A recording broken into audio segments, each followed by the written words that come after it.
C'est bien beau de courir dans les longs couloirs du métro, métro, boulot, dodo, pas le temps pour un sourire, rugir, bondir, agir, sans se permettre un soupir.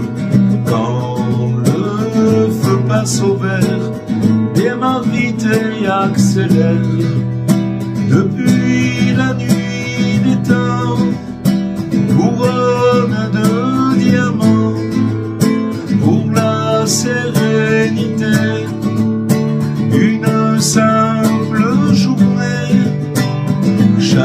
jusqu'à la fin des temps, nous libérera quand notre cœur y lance enfin le plus joli des refrains.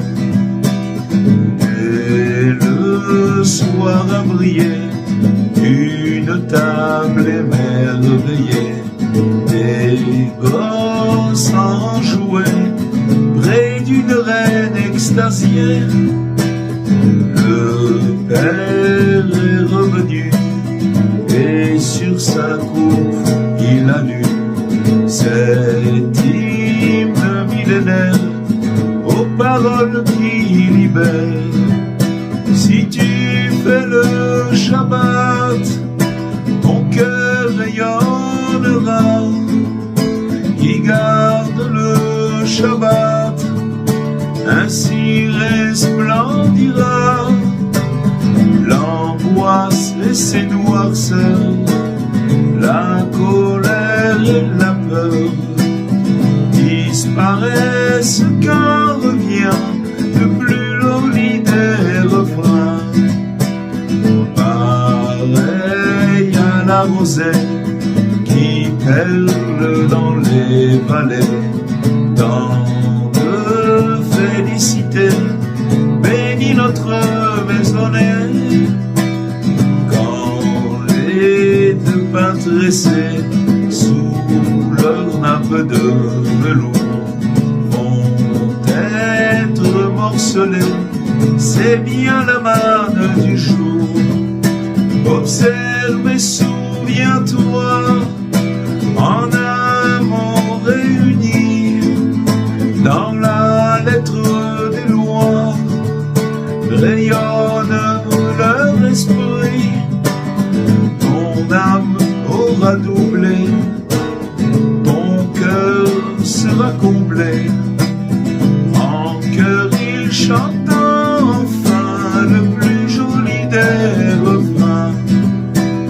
Quand sera terminé ce voyage au paradis, il faudra retourner vers le monde et ses soucis. Mais l'âme renforcée saura bien les affronter.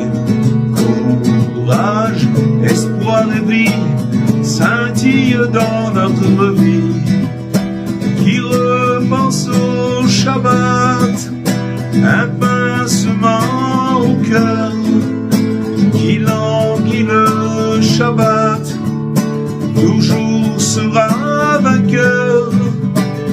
Malgré les temps amers, il lutte, il persévère, en fredonnant plein d'entrain le plus joli des refrains. Ashomer Shabbat, Amen Imabat, Laen Yeratzu, Kemincha Mavat,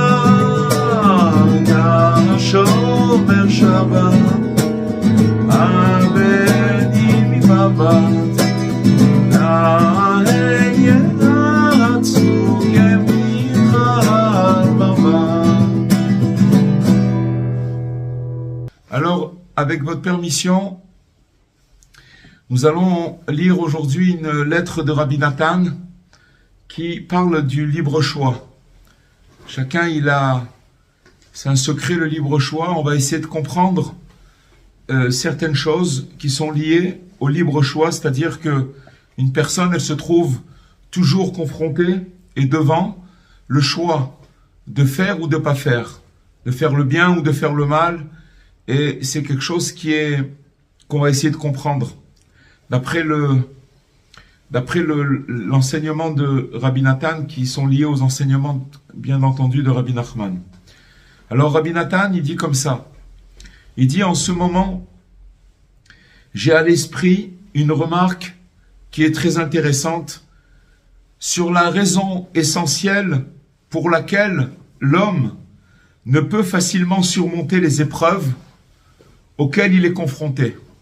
Donc on est tous confrontés, il explique maintenant que pourquoi on n'arrive pas à surmonter les épreuves et qu'on n'arrive pas à faire pencher son libre choix vers le bien. Donc comme on a dit tout à l'heure, c'est-à-dire que maintenant pourquoi on n'arrive pas à surmonter des situations, c'est que tout simplement qu'on n'arrive pas à faire pencher son libre choix vers le bien. Et donc, pourquoi on n'y arrive pas? Pourquoi c'est difficile? Alors il dit Rabbi Nathan que cela est dû au fait que la personne ne sait pas ce qu'il advient de lui. C'est-à-dire qu'il y a une énigme sur chacun de nous, chaque jour, sur chaque personne. Quand il commence sa journée, quand il commence à vivre, d'accord, tous les jours, il revit, Hachem, il lui redonne la vie, il ne sait pas ce qui va advenir de lui. En fait, il nous explique, Rabbi Nathan, que, en effet, si l'homme savait tout ce qui se passait chaque instant le concernant, où il en était à chaque fois, il y a une énigme, il y a quelque chose qui est caché de l'homme, qui est voulu par Dieu, mais qui est caché de l'homme, où j'en suis et qu'est-ce qui va advenir de moi. C'est quelque chose qui fait déboussoler la personne. Ça nous déboussole complètement. Mais donc, si l'homme, il savait ce qui se passe le concernant et où il en était à chaque fois, et combien chaque geste positif effectué est infiniment précieux aux yeux de Dieu. C'est-à-dire qu'en fait que c'est quelque chose qu'il faut attraper. Le fait que, si vous voulez, on veut nous détourner, on veut c'est-à-dire que on se rend pas compte combien chaque geste positif qui est effectué, il est infiniment précieux aux yeux de Dieu. Ça, c'est quelque chose qu'on se rend pas compte, on n'arrive pas à mesurer. Et c'est à cause de ça, si vous voulez, du fait que, si vous voulez, que l'homme ne sait pas où il en est avec lui-même et qu'est-ce qui va advenir de lui, ça, si vous voulez, ça amoindrise le fait de savoir quelle est combien les petits gestes positifs qu'on peut effectuer, ils sont très très précieux aux yeux de Dieu. On n'arrive pas à évaluer cette chose-là. Parce que si on arrivait à l'évaluer, alors on se précipiterait sans aucun doute de toutes ses forces vers son Créateur. Donc si vous voulez, encore une fois de plus, le mauvais penchant, il déroute la personne. Il le déroute, rappelez-vous pourquoi? Parce que la personne, elle ne sait pas ce qui va advenir de lui. Donc c'est déjà comment dirais-je, quelque chose qui le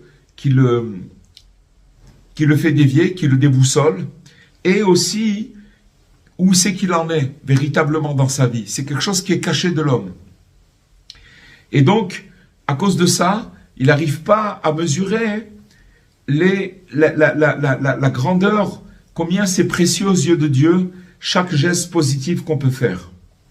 Parce que, si on le savait, si on savait cette chose-là, les gestes positifs, combien ils sont grands, alors tout le monde en ferait de même. Ça veut dire tout le monde se dirigerait vers son Créateur, et en fait, il n'y aurait que des justes. Vous voyez, regardez comment, si vous voulez, Rabbi Nathan, il désamorce, et d'après sa réflexion, par rapport à la pensée, aux enseignements de Rabbi Nachman, c'est ça qu'il en ressort. C'est que, en fait, on ne sait pas où on en est dans notre vie. C'est, si vous voulez, une certaine question qui est latente et qui se répète dans notre esprit, on ne sait pas où on en est, et on ne sait pas qu'est-ce qui va devenir de nous. Ces choses-là, elles perturbent l'esprit de l'homme, même si c'est inconscient, et à cause de ça, on n'arrive pas à voir et à percevoir combien des petits gestes de bien qu'on peut faire, ils ont une tellement grande importance aux yeux de Dieu.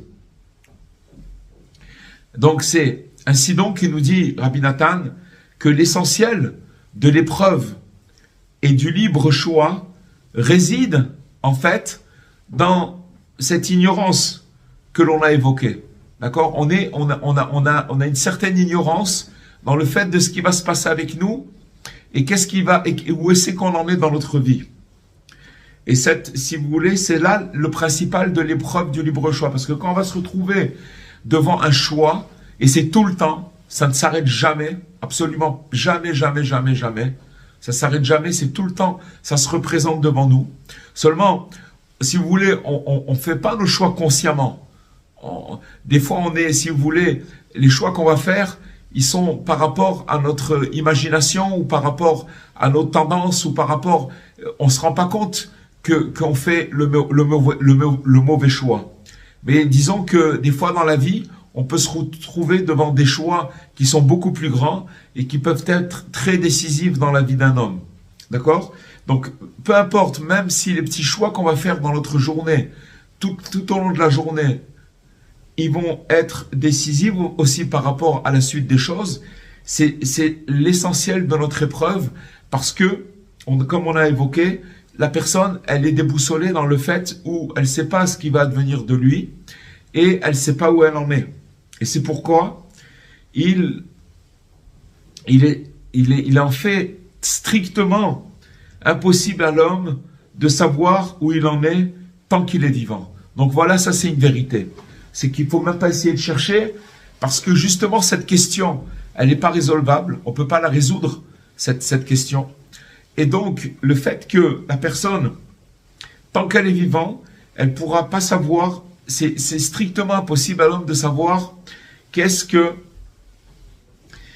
où il en est. D'accord ? C'est pas possible de savoir où il en est. Et ceci est voulu par le Créateur, par Dieu. Pourquoi ? Parce que Dieu, il tient à laisser le libre arbitre à l'homme. Si on nous enlevait le libre arbitre, alors il n'y aurait plus d'épreuve. C'est-à-dire que si on savait choisir et prendre la direction, des fois notre esprit sait quoi choisir, seulement on n'a pas les forces, ou qu'on est attiré par des tendances. Et donc ça veut dire que, vous comprenez, si vous voulez, tout ça c'est voulu par Dieu, et c'est pour seulement nous laisser le libre arbitre, qu'on se retrouve toujours à devoir choisir. D'accord ?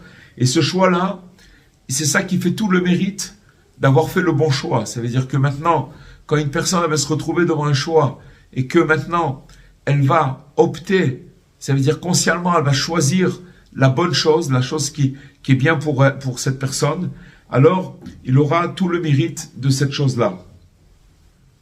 C'est des choses que nous avons rapportées au nom de notre maître, Rabbi Nachman, que de mémoire bénie, et quiconque désire vraiment se soucier du but éternel, voilà une chose qui revient beaucoup dans les écrits de Rabbi Nathan, comme il a dit que tout ce qu'il a écrit, et particulièrement le Likutei Halachot, il a écrit pour celui qui se soucie du but éternel, c'est-à-dire qu'il prend à cœur qu'est-ce qui va devenir de lui après cette vie-là. Donc comme il prend cette chose à cœur, c'est pour ça que Rabbi Nathan il a écrit tous ses livres et toute sa recherche, il a fait pour ces gens-là. Donc celui qui se soucie vraiment du but éternel, en ce qui le concerne, alors il devra se renforcer justement sur la base de cette donnée. C'est-à-dire que maintenant, en fait, ce qu'il est en train de faire Rabbi Nathan, c'est nous disséquer et faire une opération de nous faire montrer comment ça marche le libre choix. D'où il vient ce libre choix? D'abord, c'est quelque chose qui est voulu par Dieu. C'est une chose que... Et d'où c'est qu'il vient ce libre choix? Et il vient du fait qu'on ne sait pas ce qui va devenir de nous et on ne sait pas où on en est. Et c'est voulu par Dieu. En tout cas, l'homme doit savoir et comprendre qu'il est totalement dans l'ignorance. Il ne sait absolument rien. Parce que de savoir, je vais vous dire une chose, c'est que quand une personne, elle cherche à comprendre, alors qu'il n'y a rien à comprendre, il n'y a rien à comprendre sur soi-même, il n'y a rien à comprendre. S'il cherche à comprendre, c'est là où les problèmes ils commencent à venir. Mais quand on nous dit que l'homme, il est complètement dans l'ignorance, parce que les desseins de l'Éternel, de Dieu, sont impénétrables. On ne peut pas comprendre comment Dieu fait marcher son monde, ni le monde, ni avec nous-mêmes. Mais le fait de savoir que c'est très cher aux yeux de Dieu, tous les mouvements vers le bien. En fait, c'est un secret qu'il est en train de nous délivrer. On est dans une espèce de jungle, dans une espèce de tempête constante. Tant que l'homme, depuis le moment où il naît jusqu'à qu'il quitte cette terre, il est complètement emporté par des vagues, par toutes sortes de choses, même si il a l'impression que c'est calme, mais en vérité, c'est tout le temps une guerre. Mais ce qu'ils nous dit, Rabbi Nathan, c'est qu'en vérité, sur la chose sur laquelle il faut se concentrer, c'est en fait les mouvements vers le bien. C'est-à-dire se concentrer vers le bien, de faire, parce que c'est quelque chose qui a une grande, grande valeur. Et il nous dit que, sache que, justement, parce que l'homme, il est loin, il est si loin, qu'on prend conscience combien on est loin, combien on est éloigné de Dieu. Ça aussi, c'est quelque chose, si vous voulez, quand une personne elle commence à vouloir se rapprocher de son Créateur, alors il commence à développer une conscience combien il est loin de son Créateur. Il est tellement loin. Mais justement, parce que l'homme est si loin, que chaque démarcation qu'il va pouvoir faire et mouvement vers le bien qu'il va pouvoir faire, alors ils sont très très précieux aux yeux de Dieu. Même, il nous dit Rabbi Nathan, les mouvements qui vont être dirigés vers le bien et qui sont seulement de l'épaisseur d'un cheveu. C'est quelque chose de presque insignifiant. Regardez comment Rabbi Nathan, il parle et si vous voulez, il essaye il nous donne une conscience. Cette conscience, c'est de savoir que tout ce qu'on va se démarquer et qu'on va faire des mouvements vers le bien et qui sont même de l'épaisseur d'un cheveu sont très précieux aux yeux de Dieu. Et il dit à son fils, tu dois être certainement déjà convaincu de cela, car notre maître et guide de mémoire bénie a fait beaucoup de révélations à ce sujet. Rabbi Nachman, il a beaucoup parlé de ces choses-là, et c'est complètement à courant inverse de ce que pense le monde. Vers quel chemin le monde se dirige, c'est complètement à l'envers. C'est complètement à l'envers. Rabbi Nachman, il parle un autre langage et il nous dévoile une vérité qui est complètement à contre-courant de ce que on entend, des principes que l'on entend et comment les gens pensent, comment l'esprit humain il a été formaté. C'est le contraire de ça, de ce qu'on est en train de dire maintenant. Mais on sait que ces paroles, elles vivent et elles persistent, les paroles de Rabbi Nachman, et elles sont dignes de foi, et ces paroles-là, elles sont empreintes de charme à tout jamais. Ça, c'est une chose. Et il nous dit, Rabbi Nathan, il continue sa lettre en disant, je vais vous apporter quelques nouvelles fraîches. Regardez ce qu'il dit Rabbi Nathan. C'est quoi les nouvelles fraîches? Sachez qu'il y a un Dieu qui dirige le monde depuis les cieux et au-delà, jusqu'à la terre et en deçà. C'est-à-dire que il dirige depuis les cieux et au-delà et jusqu'à la terre et en deçà, ça veut dire au plus bas de la terre, il dirige tout dans tous les détails. Et ce Dieu-là, il est vivant à tout jamais et existe pour l'éternité. que son nom soit loué à jamais. Voilà comment Rabbi Nachman, il dit quelques nouvelles fraîches. C'est ça les nouvelles fraîches. Sachez également que l'or et l'argent ne sont que vanité. Donc, si vous voulez, Rabbi Nathan, les amis, il faut savoir qu'il est branché sur le monde futur. C'est-à-dire que on doit passer un temps donné dans ce monde-là, et après, d'une manière ou d'une autre, on est obligé de quitter ce monde-là. Et en fait, ce monde, c'est une préparation pour préparer le monde futur, le monde après. Qu'est-ce qui va se passer après avec chacun de nous? Et donc voilà les nouvelles fraîches. Il y a un Dieu, il est vivant, et il existe, il est vivant à jamais, il existe pour l'éternité. Et donc, il parle maintenant de l'or et l'argent qui ne sont que vanité. Et bien que la majorité des gens soient des habitants du pays de la richesse, là, il ramène, si vous voulez, une phrase, le pays de la richesse, ça se réfère au conte de Rabbi Nachman, un des contes, le conte du maître de prière. Là-bas, il relate le pays de la richesse. Ça relate en fait où c'est que tout le monde veut arriver. Ça veut dire, c'est pas le pays lui-même, c'est une sorte de parabole, mais c'est d'arriver à cette soi-disant félicité. Le pays de la richesse. Qui, en fait, le pays de la richesse, là-bas, les dogmes et les lois là-bas dans ce pays-là, c'est que on érige l'argent en véritable idole. Et on se moque donc des propos tels que ceux qu'on vient de dire. Rabbi Nathan dit que dans ce pays d'argent, alors l'argent c'est l'idole, et tout ce que je viens de dire, alors on se moque bien de ces propos que je viens de dire. Mais Rabbi Nathan il continue, il dit libre à eux de courber les chines, d'accord, sous le poids de l'enfer qu'ils ont bâti dans ce monde. D'accord, le fait de courir après cet argent, ils ont finalement été obligés de faire des grands efforts et ils ont un poids énorme, d'accord, c'est le poids de l'enfer, que finalement, il a été bâti de leurs propres mains. Comme ils en ont fait le choix. Et sans compter ce qui les attend au jour du jugement final, au bout du compte, Rabbi Nathan il dit, ils se rangeront à nos idées, tandis que nous ne nous rangerons jamais aux leurs. Ça veut dire que on parle d'une vérité absolue. Rabbi Nathan, quand il parle de la vérité absolue, la perte de temps de courir toute sa vie après l'or et l'argent, et que, en fait, au bout du compte, ces idées-là, d'accord, les idées de cette vérité absolue, finalement, jamais ceux qui vont dans cette vérité, ils vont se courber à l'autre soi-disant vérité, la vérité de la vanité, c'est-à-dire de courir après toutes ces choses-là.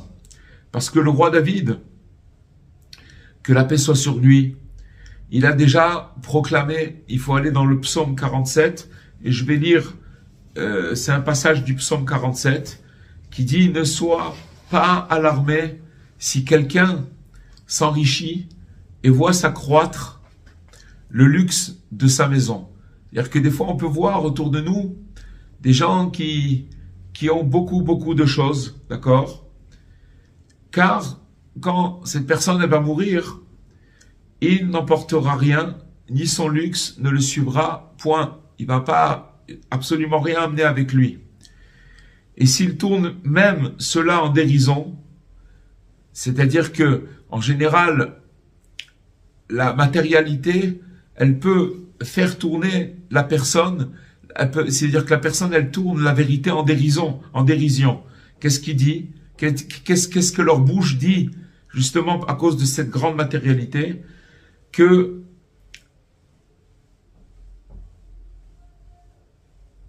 si quelqu'un place sa confiance dans sa richesse, d'accord, eux, ils essayent finalement de tourner en dérision toutes ces choses-là. Ça veut dire que justement, à cause de cette matérialité, alors ils voient l'autre côté comme quelque chose ils essayent d'amener ces choses-là en dérision, toute la vérité en dérision. Mais si quelqu'un, il place sa confiance dans sa richesse, c'est comme si qu'il va choisir, en fait, un appui, mais il va s'appuyer sur un roseau. C'est quelque chose de très très fragile. Et il y en a qui vont se fier aux chars, d'accord, aux chars. Les autres, ils vont se fier aux chevaux. Tout ça, c'est des notions de matérialité. Alors, mais nous autres, nous réclamons du nom de l'Éternel notre Dieu. Car, il dit Rabbi Nathan que le seul secours face aux coups durs de ce monde qui attaque sévèrement chaque maison. Il y a des coups durs, chacun il a passé des coups durs, c'est comme ça, d'accord, et ça attaque tout le monde. Et en fait, de se réfugier uniquement vers Dieu et sa Torah. Il n'y a pas d'autre refuge. C'est ça le vrai refuge, c'est ça l'abri. Il n'y a pas un autre abri que ça. Comme nous l'avons très longuement détaillé dans nos propos. Mais néanmoins, il est bon de rappeler et de répéter cela chaque jour. Vous comprenez, ça veut dire de relater et de relater cette vérité sans arrêt, de garder ça en esprit, de relater cette vérité sans arrêt. Et en vertu du principe selon lequel l'homme est venu au monde pour peiner. Ça, c'est une phrase qui est écrite, les Amal Adam Yulad. C'est-à-dire que l'homme, il a été créé, il est venu dans ce monde pour peiner. Et heureux celui qui choisit de peiner pour la Torah. Ça veut dire que, au lieu de courir après l'or et l'argent, alors il va peiner pour acquérir le monde futur, c'est-à-dire qu'il va peiner pour la Torah. Donc, il nous dit Rabbi Nathan qu'il a déjà beaucoup entretenu, qu'il nous a beaucoup entretenu, il a beaucoup déjà entretenu dans ses lettres de la recherche de la pure vérité. C'est quoi cette pure vérité? Qui en fait requiert que vous graviez dans votre mémoire ce qui était écrit dans les livres saints au sujet de ce monde plein de désagréments. C'est un monde où il n'y a que beaucoup de problèmes. Et Rabbi Nathan, il ramène un verset où dans ce verset il est écrit « La vie d'un homme est nourrie de colère et de maux ». Mots M-A-U-X. Voilà de quoi je crois que c'est dans Kohelet ou dans Michelet, dans un de ces deux livres-là, où c'est marqué que la vie d'un homme est nourrie de colère et de maux. Et il nous dit qu'on comprend déjà un peu ce que cela signifie. On comprend un tout petit peu. Nous tous, on comprend un tout petit peu ce que ça signifie, de la colère et des maux. Mais toutefois, on n'arrive pas à réaliser clairement ce qu'il faut en déduire. Alors, en fait, c'est-à-dire que, en fait, l'homme, lorsque le Créateur, assure la continuité de l'existence du monde, c'est-à-dire que Dieu, il continue à amener l'énergie pour pouvoir faire fonctionner ce monde encore et encore, il ne le fait absolument pas pour que les gens se comportent de façon vaine, comme c'est la coutume ici-bas. C'est-à-dire qu'en vérité, on vit dans un monde, Hachem, il lui donne de l'énergie, il pourrait s'arrêter en une seconde, mais il continue sans arrêt à alimenter avec cette énergie, cette vie, d'accord? Mais c'est pas pour que, ici-bas, on se comporte, il y a comme une coutume de se comporter d'une mauvaise façon. Et en fait, toutes les vanités de ce monde, en fait, ils ont été créés que pour doter l'homme du libre choix. En fait, en vérité, Dieu, il a créé toutes ces diversions qu'il y a dans le monde seulement pour le libre choix. Que l'homme, il puisse choisir entre ça ou alors le monde futur. Parce que si vous voulez les vanités qu'il y a dans ce monde, on peut passer une existence entière à rester dans cette vanité et à croire que on peut pas faire autrement. C'est-à-dire que ça attire et ça amène l'homme, elle descend, et comme il a dit un peu plus haut, qu'en vérité, plus on rentre dans cette vanité, plus on courbe l'échine c'est l'enfer. C'est l'enfer parce que c'est un poids énorme, c'est quelque chose de très très très dur à vivre. Vous remarquerez que je visite beaucoup de gens, je vois beaucoup de gens, et je me suis rendu compte que plus les gens, ils ont des biens matériels, plus leur vie, elle est difficile. C'est très très très difficile. Parce que la matérialité, elle étouffe la personne. Plus ils rentrent dans le matériel, ça ne veut pas dire qu'il ne faut pas vivre avec des choses matérielles autour de nous, on en a besoin, mais c'est pas un but, c'est un moyen. C'est un moyen pour nous aider à accéder au monde futur. Mais si ça devient un but, alors ça étouffe la personne, et la personne, elle est littéralement dans l'enfer. Et l'enfer, c'est peu dire, parce que la matérialité, elle rend la vie de l'homme amère. Mais en fait, l'intention de Dieu et l'aspiration de notre Dieu, de notre Créateur, quand il va assurer la continuité du monde, en fait, c'est seulement et uniquement pour chaque mouvement et point positif que tout membre du peuple parvient respectivement à effectuer et à saisir quotidiennement. C'est que pour ça que Dieu y maintient le monde. Vous vous rendez compte ce que ça veut dire? C'est-à-dire que maintenant, il se passe plein de choses dans le monde. Au moment où on parle, il y a beaucoup de choses qui se passent. On peut pas l'entendre, l'esprit humain, il peut pas capter tout ce qui se passe dans le monde. On sait qu'il se passe des choses. Mais tout ça, c'est à une seule raison. Une seule raison, c'est pour que notre mouvement, il va vers le positif. Ça veut dire qu'on arrive à attraper un point positif et que le peuple juif, il arrive à faire et à effectuer et à saisir quotidiennement. Et en fait que tous les justes authentiques, ils prennent tous ces mouvements positifs, d'accord, et ils les font monter pour construire des édifices merveilleux et impressionnants. Pour ça que Rabbi Nachman, il a dit, ne cherchez pas à vous repentir. On ne sait pas comment se repentir. Encore une fois, on l'a dit plusieurs fois, mais le repentir, c'est quelque chose de... Si on devait prendre à la lettre comment effacer des fautes, c'est quelque chose de très, très, très compliqué.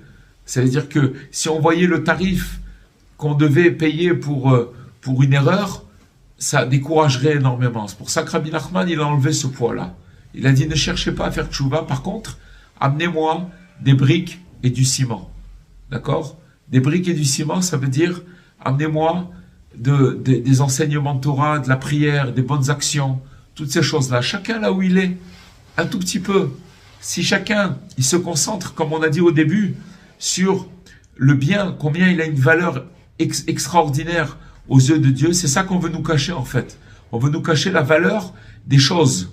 Et à cause de ça, alors, comme on ne sait pas où on en est nous-mêmes, et on ne sait pas qu'est-ce qui va devenir de nous-mêmes, alors on arrive à tomber dans le désespoir, que Dieu préserve, et à cause de ça, on peut arriver à faire des mauvais choix. C'est ça le choix. Mais si on sait que Dieu, il attend chaque petite chose, ça a une valeur extraordinaire. C'est comme si, je vous donne un exemple. Imaginez-vous qu'il y a un pays où tout le pays, chaque caillou, c'est un diamant. Seulement, comme il y en a plein dans ce pays, alors les gens qui marchent, ils se rendent pas compte la valeur là où ils sont. Ils se rendent pas compte qu'est-ce que c'est une pierre, qu'est-ce que c'est un caillou, qu'est-ce que c'est un rocher, parce que c'est tout des diamants. Mais pour eux, ils sont habitués, ils voient des choses comme, ils n'arrivent pas, si vous voulez, à évaluer la valeur de toutes ces choses-là qu'il y a dans leur pays. Maintenant, s'ils allaient quelque part d'autre, alors un petit caillou ils prennent s'ils arrivaient à ramasser un caillou et qu'ils allaient dans un autre endroit, avec ce caillou-là, ils pourraient vivre toute une vie parce que ça a une valeur inestimable. C'est exactement la même chose. Il faut savoir que la valeur des choses, on nous cache la valeur du bien, du mouvement vers le bien, du mouvement vers le point positif, on nous le cache complètement. Et à cause de ça, quand on arrive, si vous voulez, devant un choix, est-ce que je fais le bien ou est-ce que je fais pas le bien? Le bien, il n'a plus de valeur. Il n'a pas de valeur parce qu'on nous le cache. Et alors, à cause de ça, on perd, si vous voulez, la valeur et automatiquement, on a tiré vers l'autre côté. Mais en fait, Dieu, pourquoi il continue, si vous voulez, à maintenir ce monde? C'est seulement pour chercher des points positifs, d'avoir un mouvement vers le point positif et de arriver à, si vous voulez, effectuer du bien, à saisir quotidiennement ce qu'on peut de bien, et que, en vérité, tous les justes, qu'est-ce qu'ils font? Ils prennent ce bien-là, et avec ça, comme on a dit, ils vont édifier des édifices merveilleux et impressionnants. C'est donc pour ça que Rabbi Nachman, il a dit, ramenez-moi, ne cherchez pas à faire vous-même, parce que de toutes les façons, vous savez pas, amenez-moi ça. Moi, je m'occupe de construire. C'est pour ça que sans les justes authentiques, il n'y aurait ni vitalité, ni possibilité de perdurer. C'est tout. C'est-à-dire que tout notre espoir, il réside à travers ces justes authentiques, particulièrement Rabbi Nachman, qui nous enseigne, Rabbi Nathan, qui nous enseigne ses enseignements, qui nous donne ses enseignements, que finalement, ils nous font prendre conscience. Ne cherche pas à comprendre, tu comprends absolument rien. Essaye de te diriger, fais des mouvements vers le bien. Chacun à son niveau, fais quelque chose. Chaque bien que tu vas attraper, c'est quelque chose d'éternel et c'est quelque chose où Dieu, il attend, c'est très très important, c'est très précieux aux yeux de Dieu. Voilà les amis. Voilà, j'ai remis le micro. Très beaucoup. Bezrat Hashem. J'ai une question, Rav. Vous avez parlé ce soir de la difficulté, de l'importance de choisir le bien, même un petit peu de bien, qu'elle est inestimable de ses valeurs, qu'on n'a pas en vérité la valeur de ce peu de bien. Ouais. Et que quand on a des choix à faire, eh ben c'est ce peu de bien qu'il faut choisir. Mais peut-être que la difficulté aujourd'hui, elle n'est pas seulement dans choisir le peu de bien, c'est qu'on est dans un monde tellement embrouillé qu'on veut choisir le bien, on ne sait pas où il est. Ouais. On n'est même pas capable de dissocier qu'est-ce qui est bien et qu'est-ce qui est mal. Non, mais alors, la difficulté du choix. Alors écoutez bien. Écoutez bien. Je ne sais pas si vous avez compris, mais Rabbi Nathan, quand il parle un mouvement vers le point positif, on parle de choses que justement, qu'on trouve insignifiantes. Je ne sais pas moi, dire une bonne parole, penser une bonne parole, faire une bénédiction, lire un verset, appeler une personne pour lui remonter le moral, aller visiter un malade, et toutes ces choses-là, c'est des petites choses, mais qui sont immensément grandes. C'est ça le bien, Madame Fitoussi. C'est ça le bien. C'est tout ce qu'on attrape. On a regardé. On ne vit qu'une journée. On vit pas plus que ça. On a l'impression qu'on vit qu'une journée. C'est que cette journée qui passe, la journée qui passe, elle passe très très vite. Et c'est ça qu'on a vécu. C'est-à-dire que maintenant, ce qu'il faut, c'est développer un esprit d'attraper tout ce qu'on peut attraper. Pas laisser passer le truc. Imaginez-vous que chaque jour, c'est comme si qu'on a la possibilité d'être très très riche. Vous vous rendez pas compte? Très très riche. Mais le faire cool, faut être cool. Ça veut dire cool, ça veut dire voilà, un petit peu de bien là, un petit peu de truc, et ramasser, gentiment mais ramasser. Alors là on commence à recevoir de la lumière. Mais il faut développer cette conscience. En vérité, c'est ça le libre choix. On vit dans un monde de fous. On vit dans un monde de tempête. On vit dans un monde où on est complètement perturbé. Mais dans cette perturbation, en vérité, c'est Hachem qui a fait ça. Dans cette perturbation, les tzadikim, ils sont venus nous dire, attrape. T'occupe pas, t'as rien à comprendre. Attrape ce que tu peux attraper. Vous comprenez? Ne pas se disperser.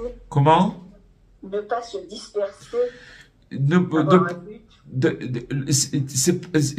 C'est d'attraper ce qu'on peut attraper. Se disperser, ça veut dire quoi? Ça veut dire oublier ce but-là. Le but, c'est d'attraper le bien. Faut attraper du bien. Voilà, faut attraper du bien.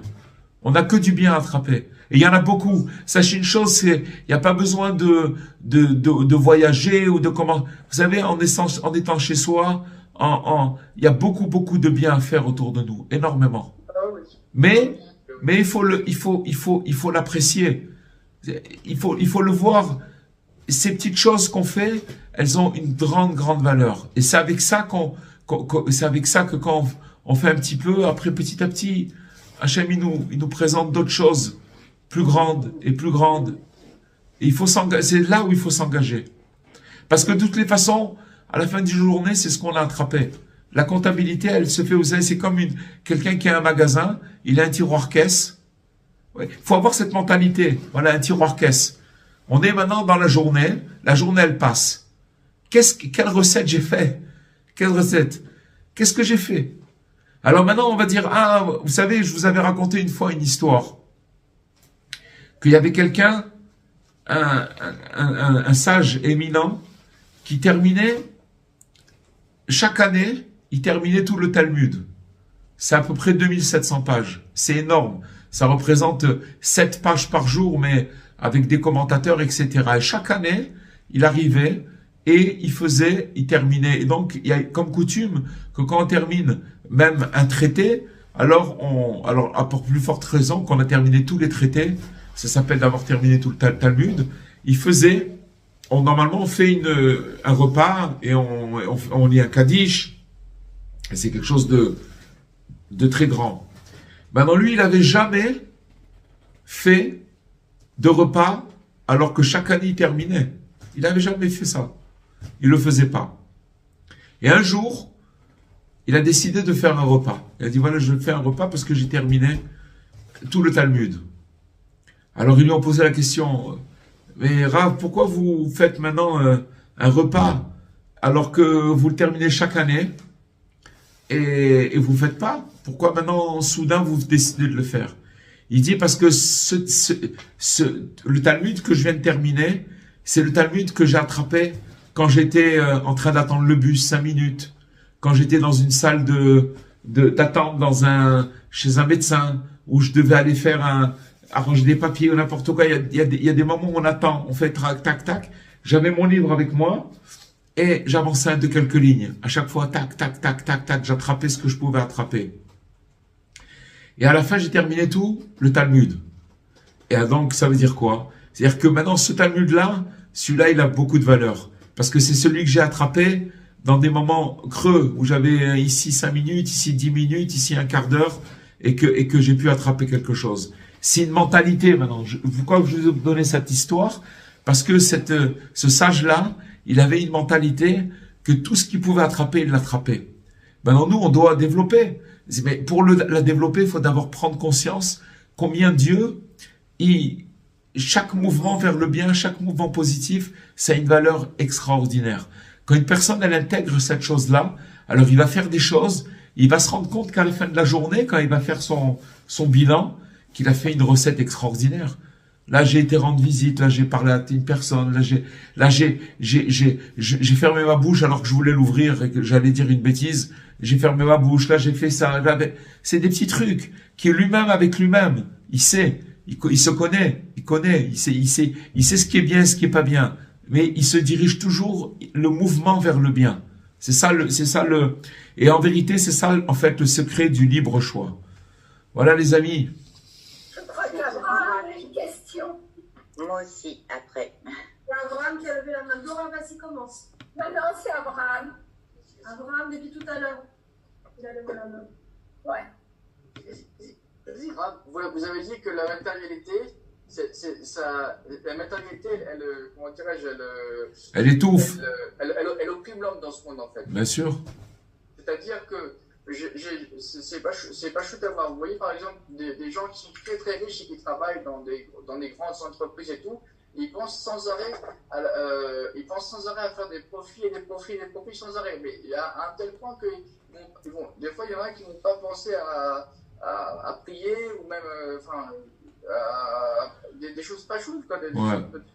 J'ai déjà vu ça, sans juger qui que ce soit. Non, mais c'est plus, on parle même pas de prier, c'est même pas ça. C'est en fait, si vous voulez, la matérialité, elle va opprimer la personne et c'est l'enfer. Elle peut pas sortir de ça. C'est très, très, très difficile. C'est exactement ça. Non, mais bon, grâce à Dieu, c'est-à-dire qu'il faut pas, on peut passer toute son existence rien que dans ça. Et à la fin, qu'est-ce qu'on fait avec ça? Qu'est-ce qui se passe? Maintenant, ça ne veut pas dire que, encore une fois, ce qu'on a besoin pour servir Dieu, on en a besoin. Mais il faut pas, encore comme on a dit tout à l'heure, il faut pas que ce soit un but, c'est juste un moyen. C'est juste un moyen. Moi, il faut servir à bien sûr. Laura, pose ta question, je t'en prie. Non, j'en ai pas. Je simplement dit. Alors, Rava. J'ai simplement dit qu'Abraham avait une question. Oui, merci. Alors, Rava, je te donne la parole. Oui, excusez-moi. Alors, moi, j'ai une question concernant le libre arbitre. Et vous avez dit donc que dans ce monde-là, on essaye donc de faire, de se renouveler au quotidien, mais avec en fait la prise de conscience, et qui est justement cette passerelle que je trouve très très très difficile, c'est avec la conscience du monde futur, qu'on retrouve beaucoup dans les écrits de Rabbi Nachman et même dans la Torah, tout simplement. Notre objectif principal, en fait, on vit dans ce monde-là pour améliorer et pour le monde futur. Mais en attendant, vivre dans ce monde-là, c'est semer d'embûches et de... Je vais vous dire une chose, Rava. Il faut savoir une chose, c'est que une personne qui se projette sur le monde futur et que c'est ça son but, alors les embûches, elles n'ont pas la même teneur. Pas du tout. Parce que c'est comme quelqu'un, il a un but. Quand on a un but, alors finalement, c'est comme une personne qui a un but, mais que dans son chemin, il va rencontrer des obstacles. Ces obstacles, il s'en fout. Il s'en fout parce qu'il a un but. Et il sait où il va et il sait ce qu'il veut. Par contre, une personne qui a pas de but, il a pas de but et qui prend ce monde comme un monde, voilà, comme on dit, comme argent comptant, il va truc. Oh, le pauvre. Tant que ça roule, alors ça roule. Mais dès qu'il y a des problèmes, comment vous voulez, qu'est-ce qu'il va se dire? Comment il va se remonter? Alors, c'est dans la mesure où, si vous voulez, on perd de vue le monde futur, ce monde-là, il devient amer. Pourquoi? Parce qu'on sait pas pourquoi je passe ça. Rappelle-toi quel monde futur. Rappelle-toi qu'en vérité, qu'on est juste de passage. Je suis à Strasbourg et hier soir, on m'a demandé de parler avec des jeunes étudiants et étudiantes sur le Shabbat. De parler, c'est quoi le Shabbat? Je savais pas quoi dire. Et puis Hachem, il m'a envoyé une idée où j'ai dit, je vais parler de ce que ça veut dire le Shabbat. C'est quoi le Shabbat en fait? C'est en vérité, c'est que le premier homme et la première femme, ils étaient dans un jardin qui s'appelait le paradis inférieur. Et à cause du fait qu'ils ont mangé de la connaissance du mal et du bien, du fruit de la connaissance du mal et du bien, ils ont été chassés de ce paradis inférieur. Et s'ils avaient tenu, alors ils auraient attendu 1 heure ou 2, le Shabbat il serait rentré et ils se seraient projetés dans le paradis supérieur, qui ça veut dire, c'est le Shabbat éternel. C'est terminé, ça y est, on est rentré dans le Shabbat éternel.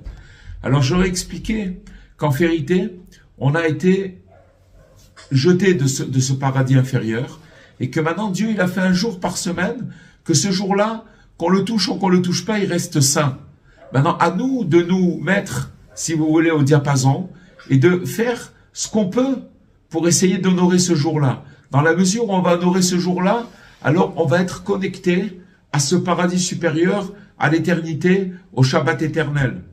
Et quand on se connecte à ce Shabbat éternel, on oublie tous les maux, tous les problèmes, on les oublie. Parce que c'est ça qui nous manque. Alors quand vous parlez maintenant les embûches qu'on a sur cette terre, et il y en a, mais la différence c'est que si on est connecté à cette éternité, à ce monde futur, alors on reçoit c'est ça tous les enseignements de Rabbi Nachman. Ils nous connectent là-bas pour nous dire, ok, souffrir on souffre. Seulement, il faut diriger, si vous voulez, son élan vers là-bas. Et c'est tous les enseignements, c'est ça. C'est diriger son élan vers cet endroit là-bas. Et quand on dirige son élan vers cet endroit là-bas, alors cette éternité, on va recevoir des forces nécessaires pour tenir dans notre situation, nos paramètres, ce qui se passe avec chacun de nous. Mais si on perd de vue cette chose-là, alors c'est très très dur. D'autant plus, je vais vous dire une chose, que nous, si vous voulez que quand on étudie les enseignements de Rabbi Nachman, alors on a goûté quelque chose. Et ce qu'il y a de pire, c'est d'avoir goûté, des fois, de perdre la chose. C'est-à-dire que c'est aussi voulu par Dieu qu'on la perd, parce que quand on la perd, on est complètement, on perd la tête aussi quand on la perd, cette chose-là. Et quand on perd la tête, alors on cherche comme des fous pour retrouver cette chose-là. Ça fait partie du processus aussi. Mais si vous voulez, c'est ça qu'il faut développer. Et dans la mesure où on développe cette chose-là, cette éternité, ce monde futur, et qu'on se connecte là-bas, parce que de toutes les façons, ce monde, il s'arrête. Il n'y a rien ici. Il n'y a rien. Il n'y a rien du tout. Il n'y a rien. Il est fait juste pour préparer le truc, pour connaître, pour qu'après qu'on puisse reconnaître Dieu après. Sinon, qu'est-ce qu'il y a ici? Il y a quoi? Il y a des crimes, il y a des vols, il y a de l'injustice, il y a des maladies, il y a quoi? Il y a quoi? Alors, tout ça, ok. Un homme simple, il peut pas, s'il n'a pas l'autre côté, c'est impossible de tenir. À un moment, avec l'usure, c'est tout, ça s'arrête. Peu importe s'il a de l'argent ou il n'en a pas. Vous pouvez prendre des gens immensément riches, ils s'usent aussi. Ils souffrent aussi, ne vous inquiétez pas, tout le monde. Il n'y a personne qui passe au travers. Alors maintenant, ce qu'il nous dit Rabbi Nachman, Rabbi Nathan, c'est en fait, c'est de nous habituer à recevoir une conscience, de développer notre conscience et de nous donner des conseils pour arriver à chercher ce monde futur, dans ce monde-là. Parce que le but, c'est d'arriver à se connecter dans ce monde-là au monde futur. Voilà. Ça, mais justement, la clé, elle est où? La clé, on l'a dit ce soir, Rabat. Elle est très simple, la clé. La clé, c'est de considérer et d'apprécier les petits mouvements de bien. C'est pas des petites paroles et des petits mouvements de bien. De se réveiller sur tout ça. Parce que si on n'arrive pas à apprécier cette chose-là, ça veut dire qu'on est des robots, qu'on est déconnecté. Et ça arrive de pas voir le bien, de pas croire que cette petite chose qu'on va faire de bien, elle va nous aider. On n'y croit pas. Vous comprenez? Alors il faut recommencer. Et on recommence. On recommence. D'un autre côté, bien qu'il faut cette conscience profonde de Olam Haba, du monde futur, si on pense constamment à ça, on devient déconnecté de la réalité. D'abord, je vais vous dire, Rabbi Nachman. On soit bien dans ce monde. Rabbi Nachman, il a deux choses. Il y a les pieds sur terre et la tête au ciel. Dans le ciel. D'accord? En général, c'est des choses qui sont complètement contradictoires. Vous allez rencontrer soit des gens qui ont la tête dans le ciel, mais pas les pieds sur terre, ou alors des gens qui sont enracinés dans la terre, et leur tête, elle est avec eux dans la terre. Donc, maintenant, ce qu'on est en train de développer, c'est pas ça. C'est que, c'est sûr qu'il faut avoir les pieds sur terre et avoir, encore une fois, les pieds sur terre, ça veut dire que maintenant, je vais travailler, je vais m'investir, je vais tout faire pour gagner, mais ce que je vais gagner, c'est pas un but en soi, c'est un moyen qui va m'aider à pouvoir arriver à mes fins. À mes fins, ça veut dire d'arriver à me connecter au monde futur. J'ai besoin d'éduquer mes enfants, j'ai besoin de faire ci, j'ai besoin de faire ça, j'ai besoin d'acheter du manger, j'ai besoin d'une maison pour m'abriter, j'ai besoin d'avoir l'esprit clair et tranquille. Tout ça, il n'y a aucun problème là-dessus. Mais seulement, dès qu'on met les choses à leur place, alors le matériel, il devient spirituel. Il s'élève. C'est plus ce qu'on a parlé tout à l'heure, c'est, si vous voulez, et c'est la plupart des gens, c'est qu'ils courent après l'or et l'argent comme un but en soi. Il n'y a rien d'autre à part ça. Vous comprenez? Il n'y a rien d'autre à part ça. C'est sûr, il n'y a absolument rien d'autre à part ça. Alors, et ça c'est l'enfer, c'est tout. C'est ça qu'il nous a dit. Mais quelqu'un qui se sert de la matérialité pour arriver, comme moyen, c'est pas de la matérialité, c'est de la spiritualité. C'est spirituel. Vous comprenez? On vient dans ce monde pour remplir des sacs pour le monde futur. Oui. Mais ce qu'on a appris ce soir, c'est que cool, ça veut dire que faut pas perdre de vue toutes les choses petites. On nous rend les choses, on nous aveugle, on nous fait croire que et ça c'est pas ça. On croit qu'il faut faire des grandes actions, pas du tout. Non, petit. Voilà, tout petit, des petites choses, et de les apprécier et leur donner leur valeur. C'est le mouvement vers les points positifs, c'est tout. Et ça une grande. Il nous dit Rabbi Nathan, c'est une grande valeur aux yeux de Dieu. Voilà les amis. Merci beaucoup. Ah, il y a Monsieur Charbit. Shalom Aleichem, Monsieur Charbit. Merci beaucoup. Alors, je voudrais vous poser une question concernant l'attachement au tzaddik. Et je vous lis juste un extrait pour bien positionner ma question, un extrait de la Livre La Troufa, tel qu'il est publié sur de Rav Besançon. Alors je vous dis, le monde regorge d'épreuves quotidiennement. Le monde quoi? Le monde regorge d'épreuves. Vous m'entendez ou pas? Ouais, je vous entends. Regorge d'épreuves quotidiennement. C'est dans une lettre dans la Livre La Troufa. Ouais. Sous plusieurs angles, et face à elle, nous disposons d'un pilier solidement ancré, pilier inébranlable et indestructible, qui ne donne que le juste appelé fondement du monde, élément fondamental. C'est sur lui que chacun de nous doit s'appuyer dans tout ce qui lui arrive. Alors ma question, Rav, c'est dans quelle mesure nous pouvons compter sur l'appui de Rabbi Nachman? Dans quelle mesure? Nous pouvons compter sur l'appui du tzaddik, Rabbi Nachman.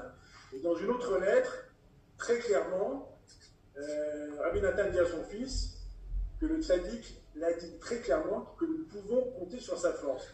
Alors, ma question, Rab, c'est comment mettre en place effectivement ce qu'il faut dire et comment s'attendre que le tzaddik nous aide dans les choix quotidiens, dans ce que nous avons à faire. Écoutez, d'abord vous posez une question qui est fondamentale et la réponse elle est simple dans la mesure où, si vous voulez, quelqu'un qui fréquente les écrits de Rabbeinu, de Rabbi Nachman, et qui va accomplir les conseils qu'il donne, il va commencer à voir à travers l'accomplissement des conseils combien Rabbi Nachman il est connecté à lui et combien il va l'aider. Maintenant, quand Rabbi Nathan il parle c'est absolu ce qu'il dit. C'est-à-dire que c'est le fondement je me rappelle plus les termes, c'est le fondement du monde, c'est Tzadik Yesod Olam, ça veut dire que c'est lui qui et que c'est que sur lui de s'appuyer sur sa grande force. Dans un autre endroit, Rabbi Nathan il dit que on peut s'appuyer sans réserve parce que Rabbi Nachman il est très très très grand et que tout ce qu'il a donné comme conseil c'est absolu.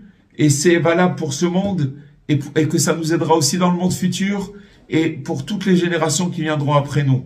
Donc, maintenant, ce que vous avez touché comme point, Monsieur Charbit, c'est quelque chose de très, très personnel.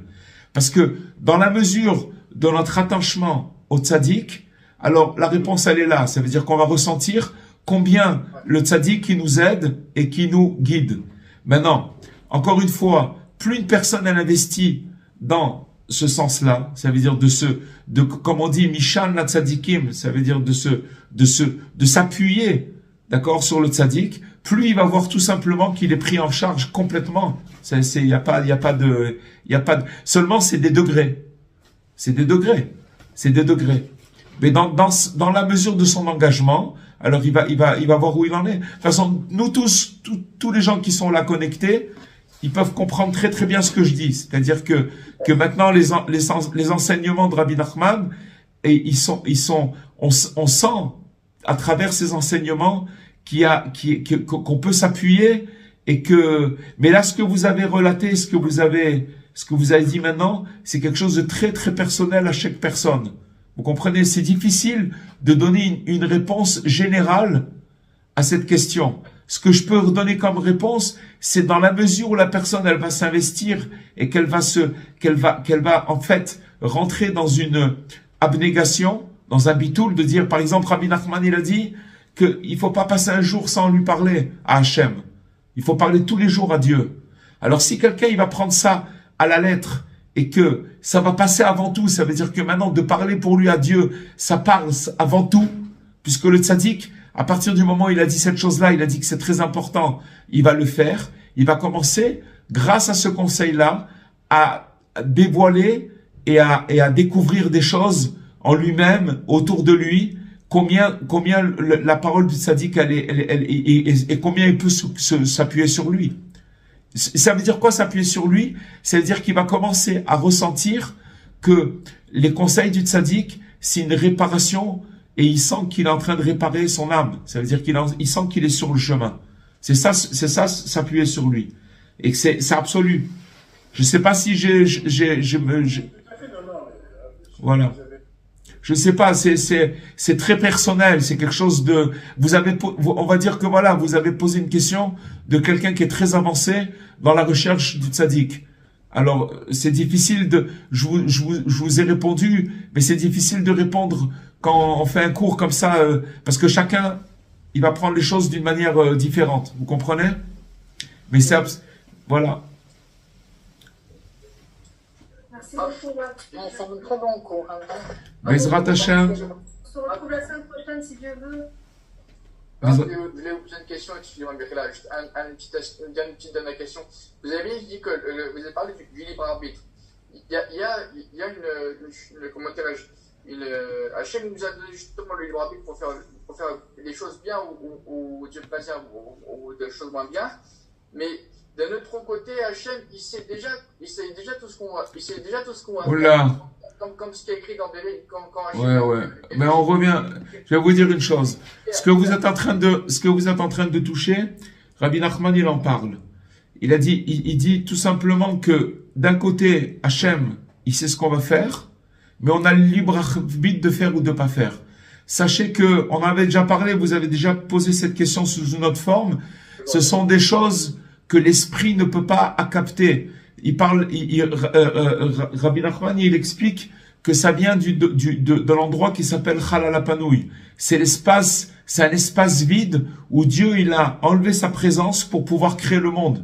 Puisqu'on a expliqué que le monde, il était empli de la présence de Dieu. Il n'y avait pas d'endroit pour quoi que ce soit qui existe à part Dieu. Donc Dieu, dans sa miséricorde, il a enlevé sa présence d'un endroit, il a créé un espace vide qui s'appelle Halal HaPanouy, un espace vide. Et là-bas, si vous voulez, il s'est caché, bien qu'il est là-bas, mais il a enlevé de sa présence. Il a laissé vraiment le minimum pour que les choses elles puissent exister, mais en se cachant.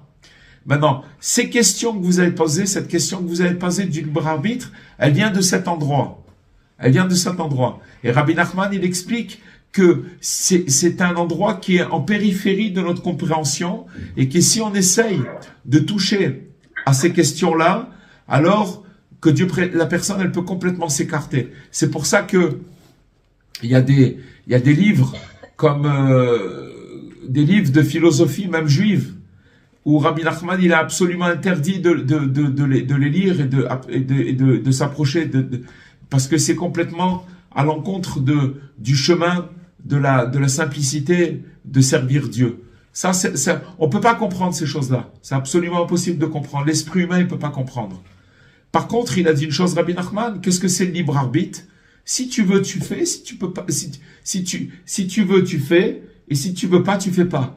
Ça, c'est résumé. On va pas faire de la philosophie. Quand une personne, elle est devant un choix, alors, tu veux faire, tu fais ou tu choisis. Mais ça reste au niveau du choix. Maintenant, à nous, si vous voulez, de développer le bon choix. Et c'est ce soir, il nous a parlé du libre choix pour développer et de savoir d'où elle vient si vous voulez, le fait qu'on se mélange les pédales pour qu'on n'arrive pas à faire le bon choix. Il nous a expliqué pourquoi. Il nous a expliqué parce qu'on ne sait pas où on en est et on ne sait pas qu'est-ce qui va devenir de nous et surtout aussi qu'on n'arrive pas à donner la valeur aux mouvements positifs, à des choses positives qu'on peut faire. On donne pas cette valeur, alors que c'est très très important au lieu d'Hachem. Bon, Bezrat Hachem, je vais essayer de remettre le cours le plus vite en ligne, et Merci avec l'aide d'Hachem. Alors, bracha ve'atzlacha, et merci à vous tous, et Shavua Tov, et à très bientôt. Kol Tov, au revoir.